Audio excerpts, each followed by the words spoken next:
The high school basketball season tips off for both the Macon County High School Tigers and Tigerettes next week. And as you're about to see, both teams are anxious for the new season to start. This is the last time we saw the Macon County girls basketball team. 50-35 to score. Here goes Carter. There we go. Shot is good! And she did it. That is 2,501 points. Coach Larry White's team had just defeated Maplewood 71-50 in the quarterfinals of the state tournament. Then the TSSAA stepped in, postponing and eventually canceling the state tournament. The top-ranked 33-1 Tigerettes were just 2 wins away from capturing their first state championship.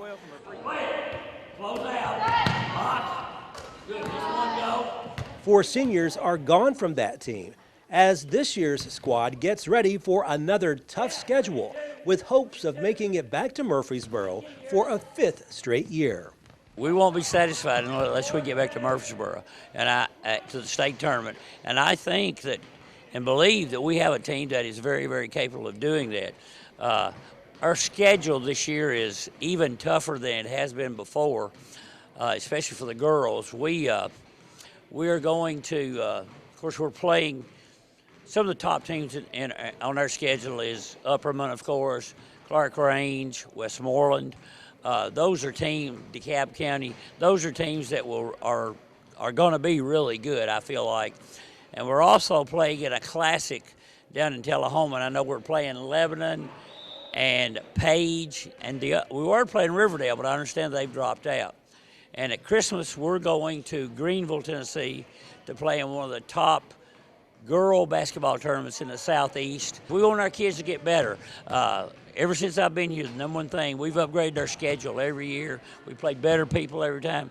We went to Great Links. We went to Arizona. I don't know a program that could have done more for their kids to get better, and another thing, just to see the world a little bit. First of all, of course, to be Jalen Gregory. She was one of the leading scorers on our team last year. She is committed to play at Middle Tennessee State University. She's an all-state player.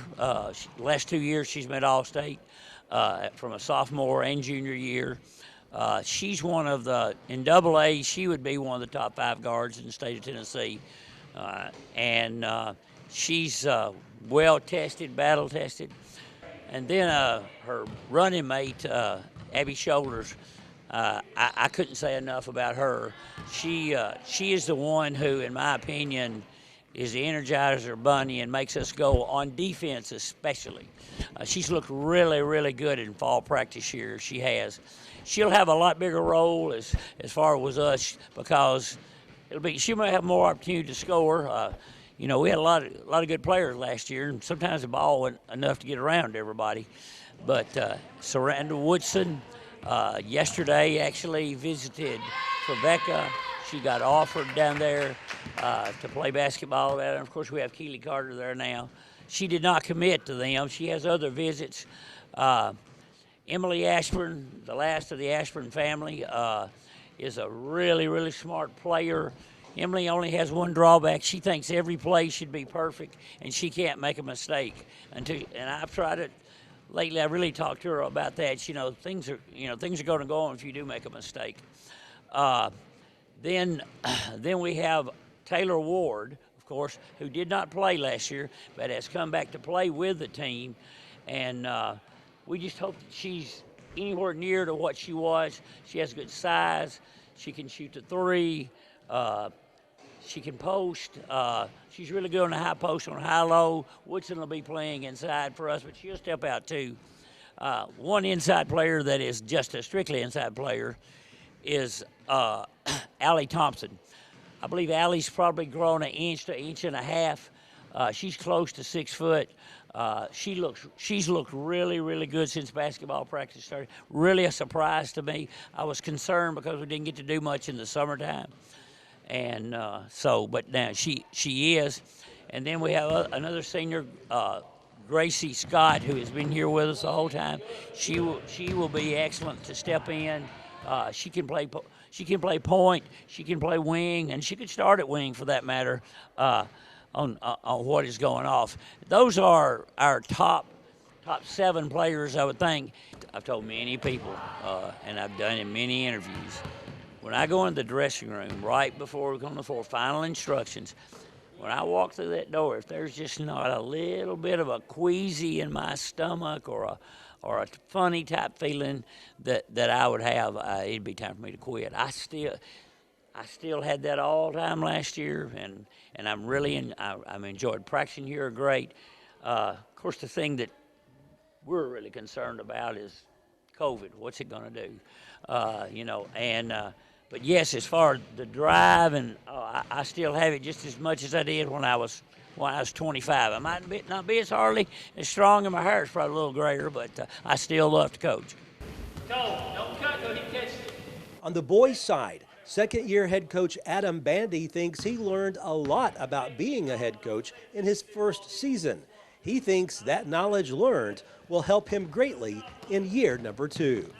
It's a much easier process. You kind of learn the ins and outs of it a little bit better. Of course, I mean, without having the summer camp and, the kids going through all that, it's a whole new process, because I know we've had, Monday was our first practice.